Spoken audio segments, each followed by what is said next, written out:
ನೋಡಿ, ಇಲ್ಲೊಂದು ಒಳ್ಳೆ ವಿಚಾರ. ಕೆಂಪು ಕೋಟೆಯಲ್ಲಿ ಮೊದಲ ಬಾರಿಗೆ ಮೊಳಗಲಿದೆ ವಂದೇ ಮಾತರಂ. ದೇಶಭಕ್ತಿ ಗೀತೆಗೆ 150 ವರ್ಷ ಸಂದ ಹಿನ್ನೆಲೆಯಲ್ಲಿ ಗೌರವವನ್ನು ಸಲ್ಲಿಸ್ತಾ ಇದ್ರೆ. ಹೊಸದಿಲ್ಲಿ ದೇಶದ 80ನೇ ಸ್ವಾತಂತ್ರ್ಯ ದಿನಾಚರಣೆ ಕಾರ್ಯಕ್ರಮವು ರಾಷ್ಟ್ರಗೀತೆ ವಂದೇ ಮಾತರಂ ಗಾಯನದೊಂದಿಗೆ ಆರಂಭವಾಗಲಿದೆ ಅಂತ ಹೇಳ್ಬಿಟ್ಟು ಕೆಂಪುಕೋಟೆಯಲ್ಲಿ ನಡೆಯಲಿರುವ ಸ್ವಾತಂತ್ರ್ಯೋತ್ಸವ ಕಾರ್ಯಕ್ರಮದಲ್ಲಿ 150 ವರ್ಷಗಳ ಚಾರಿತ್ರಿಕ ಹಿನ್ನೆಲೆಯ ದೇಶಭಕ್ತಿ ಗೀತೆ ಪ್ರಮುಖ ಆಕರ್ಷಣೆ ಆಗುತ್ತೆ. ಕೆಂಪುಕೋಟೆಯಲ್ಲಿ ನಡೆಯಲಿರುವ ಕಾರ್ಯಕ್ರಮದಲ್ಲಿ ಇದೇ ಮೊದಲ ಬಾರಿಗೆ ವಂದೇ ಮಾತರಂ ಗೀತೆಯನ್ನ ಹಾಡಲಾಗುತ್ತಿದ್ದು, ಪ್ರಧಾನಿ ನರೇಂದ್ರ ಮೋದಿ ಆಗಮಿಸುತ್ತಿದ್ದಾರೆ. ಅವರು ಆಗಮಿಸುತ್ತಿದ್ದಂತೆಯೇ ಗೀತೆಯನ್ನು ಎಲ್ಲಾ 6 ಚರಣಗಳನ್ನು ಹಾಡುವ ವ್ಯವಸ್ಥೆ ರೂಪಿಸಲಾಗಿದೆ. ಆ ಮೂಲಕ ಚಾರಿತ್ರಿಕ ಹಿನ್ನೆಲೆಯ ಗೀತೆಗೆ ಗೌರವವನ್ನ ಅರ್ಪಿಸುವ ಒಂದು ಕಾರ್ಯಕ್ರಮ ಅಂತಕ್ಕಂಥದ್ದು ನಡೀತಾ ಇದೆ.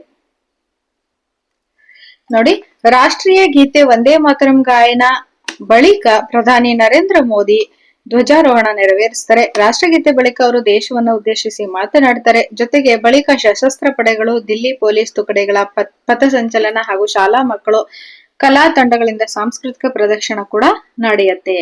ಮತ್ತೆ ಸ್ವಾತಂತ್ರ್ಯ ದಿನಾಚರಣೆ ಕಾರ್ಯಕ್ರಮ ಯುವ ಶಕ್ತಿ ವಿಕಸಿತ ಭಾರತ ಪಯಣದ ನೇತೃತ್ವದ ಥೀಮ್ ಅಡಿಯಲ್ಲಿ ನಡೆಯಲಿದೆ.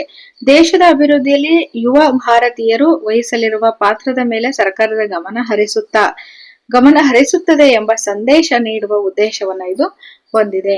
ಜೊತೆಗೆ ವಂದೇ ಮಾತರಂ ಮುದ್ರಣ ಅಂತಕ್ಕಂಥದ್ದು ವಿಶೇಷ ಏನು ಅಂದ್ರೆ, ಸ್ವಾತಂತ್ರ್ಯ ದಿನಾಚರಣೆ ಕಾರ್ಯಕ್ರಮದ ಆಹ್ವಾನ ಪತ್ರಿಕೆಯಲ್ಲಿ ವಂದೇ ಮಾತರಂ ಗೀತೆಯ 6 ಚರಣಗಳನ್ನ ಮುದ್ರಿಸಿ ಹಂಚಿದರೆ ಕಾರ್ಯಕ್ರಮದ ಆರಂಭದಲ್ಲಿ ಹಾಡುವುದನ್ನ ಕಡ್ಡಾಯಗೊಳಿಸಲಾಗಿದೆ.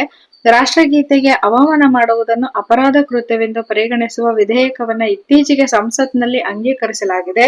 ರಾಷ್ಟ್ರಧ್ವಜ, ರಾಷ್ಟ್ರಗೀತೆಗೆ ಸಮಾನವಾದ ಸ್ಥಾನಮಾನವನ್ನ ವಂದೇ ಮಾತರಂಗೂ ನೀಡಲಾಗಿದೆ. ರಾಷ್ಟ್ರೀಯ ಗೀತೆಯ ಅವಮಾನ ಮಾಡುವ, ಹಾಡುವುದಕ್ಕೆ ಅಡ್ಡಿಪಡಿಸುವ ಕೃತ್ಯಗಳಿಗೆ 3 ವರ್ಷ ಜೈಲು ಶಿಕ್ಷೆಯನ್ನ ವಿಧಿಸುವ ನಿಬಂಧನೆಯನ್ನು ಕೂಡ ನೀಡಿದ್ದಾರೆ. ಇದಿಷ್ಟು ಒಂದೊಳ್ಳೆ ಮಾಹಿತಿ. ಒಳ್ಳೆ ವಿಚಾರಗಳನ್ನ ಸ್ನೇಹಿತರ ಜೊತೆ ಹಂಚ್ಕೊಳ್ಳಿ ಅಂತ ಹೇಳ್ತಾ ಮುಂದಿನ ವಿಚಾರದಲ್ಲಿ ಭೇಟಿಯಾಗೋಣ. ದಯವಿಟ್ಟು ಯಾರ್ಯಾರು ಚಾನಲ್ ಅನ್ನ ಸಬ್ಸ್ಕ್ರೈಬ್ ಆಗಿಲ್ಲ ಸಬ್ಸ್ಕ್ರೈಬ್ ಆಗಿ ಅಂತ ಹೇಳೋದಕ್ಕೆ ಇಷ್ಟಪಡ್ತೀನಿ. ಧನ್ಯವಾದಗಳು.